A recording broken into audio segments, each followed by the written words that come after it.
The movie Beinig, we see the US president announcing to the nation that his administration is doing everything possible to ensure that their way of life continues. He assures that the priority is to ensure the safety of all American citizens. It is then revealed that a biochemical weapons-related disaster has wiped out the majority of humanity and rendered the air unbreathable due to this.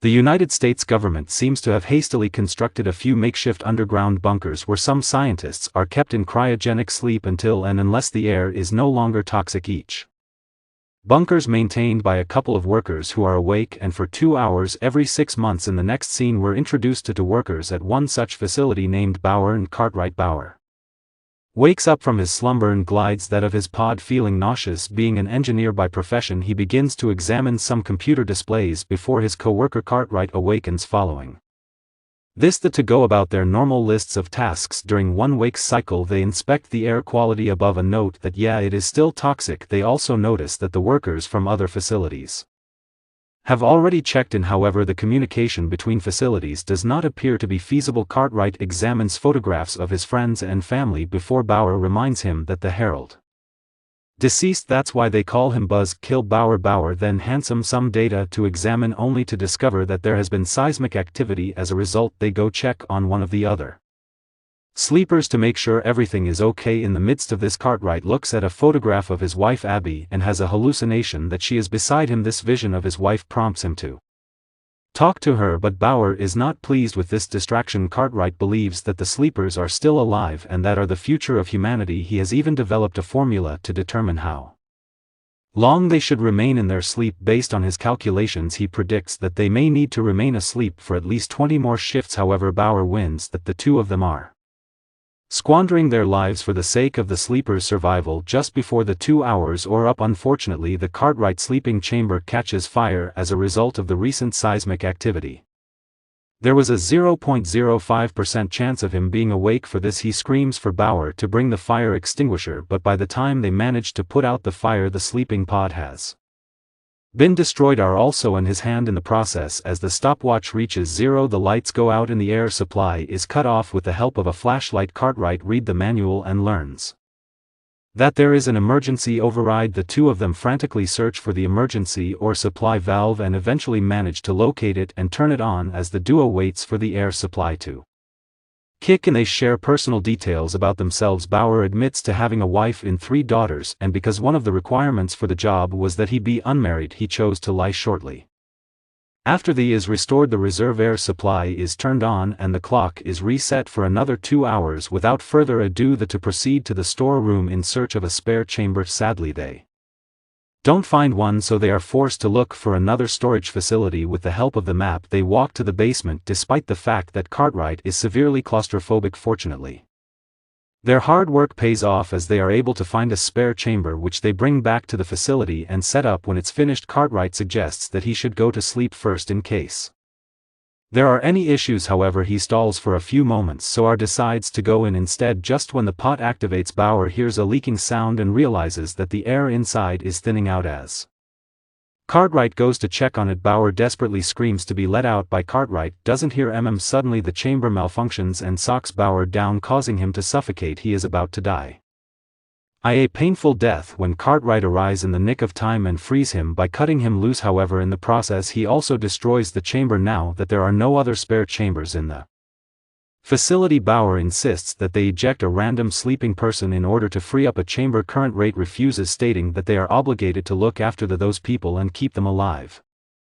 However Bauer argues that they should prioritize their own survival over others. Cartwright finally gives in and considers using morphine to euthanize one of the sleepers. Right then he has another hallucination of Abby, who convinces him that there must be another way. Seeing his hesitation Bauer decides to do it himself, but Cartwright stops him, saying that they are not murderers. This leads to a minor physical altercation which ends after both of them become exhausted. Subsequently they examine the blueprints and discover a code ABC that belongs to another facility. Cartwright believes that the ABC facility is adjacent to theirs and may contain spare parts. Hearing this Bauer warns that reaching it would necessitate breaking the air potentially releasing toxic air. The duo knows that the mission is a risky want, but it is something that they have to complete. Hence, with no other options available, Cartwright dons a hazmat suit and exits the facility with Bauer providing guidance over the radio. Along the way, Cartwright encounters a significant amount of blue dye, just which Bauer identifies as an airborne impurity. The latter also fixes some cameras, which makes navigation easier for him. In the next scene, Cartwright finds the entrance to the sister facility but finds that the lock is jammed. However, with some advice from Bauer, he eventually manages to gain entry inside. He shockingly discovers that the facility has been inactive for a considerable time and that everyone there is deceased. This makes Cartwright feel hopeless about his chances of survival, but just then he has another hallucination of Abby. She motivates him to stay strong and persevere to the last breath. Meanwhile, Tower directs him to an air duct located about 10 yards away. Cartwright is initially hesitant to enter the dat. Is claustrophobia bad? He has no other option. As he makes his way inside, he comes across numerous dead bodies, adding to the difficulty of the situation. The radio signal also begins to weaken as he proceeds further, so Bauer attempts to boost it up. He looks for a knife and finds it in the toolbox rather than where he left it earlier. This raises his spare shin, so he decides to check the video footage and determine how the knife ended up there. After reviewing the footage, he shockingly discovers that Cartwright was standing next to him the entire time when he was close to suffocating in the spirit chamber. This indicates that the latter may have attempted to kill him but changed his mind at the last minute.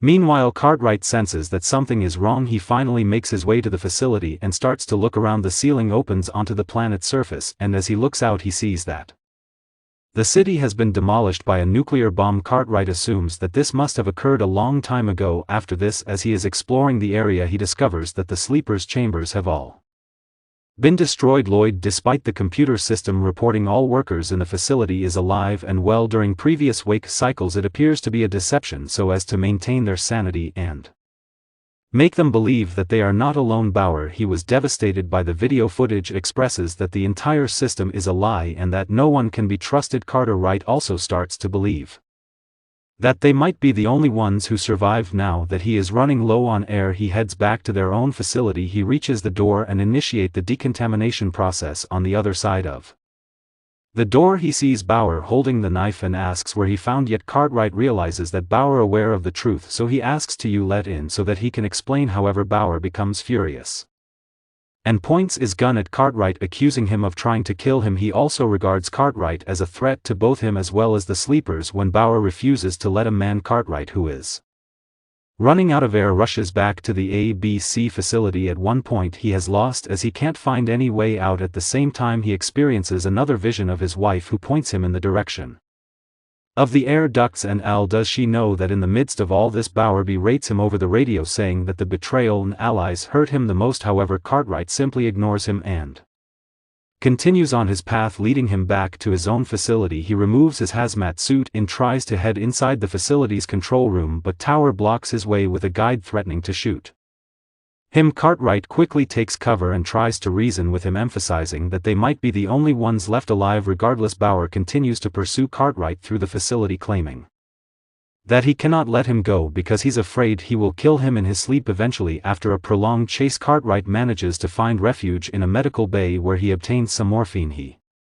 thinks of using it to murder his co-worker, but then again he starts having cold feet. While Cartwright is deliberating, Abby appears in front of him and urges him to kill Bauer or else he will. She convinces him that he must do it in order for them to be together in the future. Following Abby's encouragement, Cartwright returns to the control room carrying a gas bottle, but suddenly Bauer appears from behind and shoots him in the shoulder. As Cartwright lies on the ground bleeding, he shows Bauer a photo and pleads for mercy. During this, he also begins to talk to Abby, but Bauer yells that there is no one here. In a moment of destroy action, Cartwright sees as the opportunity and attacks Bauer, causing him to drop his god. He then runs out of the control room before any further damage is done. Meanwhile, R picks up the photograph, walks to the sleeper pots and finds its match. After realizing that Cartwright's wife is in one of the sleepers, he threatens him to come out or else he will kill Abby. The situation becomes very precarious. A current rate finally gained the upper hand by sneaking up on Bauer and injecting a large dose of morphine into him. Bauer turns around